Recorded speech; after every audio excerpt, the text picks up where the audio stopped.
Mag-boil tayo ng paa ng manok. Pakukulan muna natin ng kaunti. Tapos, i-drain natin. Hugasan natin para matanggal yung kanyang dumi. Okay. Mamaya, update ulit tayo. Ayan. Ayan na siya. O, nahugasan ko na. Ngayon, start na tayo ng pagluluto.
Ito yung wine na ilalagay natin. Wine.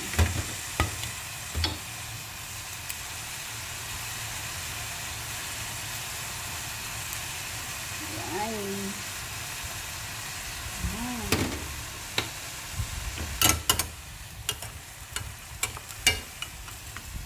Taklobin lang muna natin. And pwede na lagyan natin ng rock sugar. At lagyan natin ng decoration na balls. Oh, balls. Sari-saring balls. Lagyan natin decoration na. May bago na naman experiment si Inday. Ayan, look. Pwede na siya.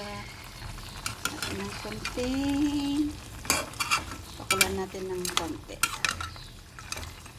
Ayan. Oh. Tapos, lagyan natin ng konting. Uli ko na nilagay yung suka. Suka. Vinegar. Ayan. Masarap magulo. Balls. May decoration siyang balls. Oh.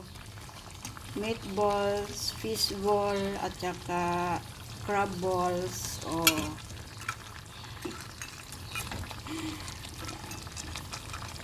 Ano yung isa? Ayan. Ito pala yung anong bang tawag noon? Yung fish ball, fish na ano? Fish. Ito yung meatballs. Ito yung fish ball. Ito yung crab balls. Oh. Yan, pakulan natin ng konti. Pwede na mamaya. Okay. Hanggang dito na lang. Paalam. God bless us all. Bye. Love you all. Tararan! This is it. Ayan na siya. Oh, nawala na yung sabaw. Ang lagkit. Yan ang gusto kong paa ng manok. Pero nilagyan ko lang ng balls yan. Decoration. Oh, yan ang aking luto ngayon. Magsawa na naman si Matakaw ng paanang manok.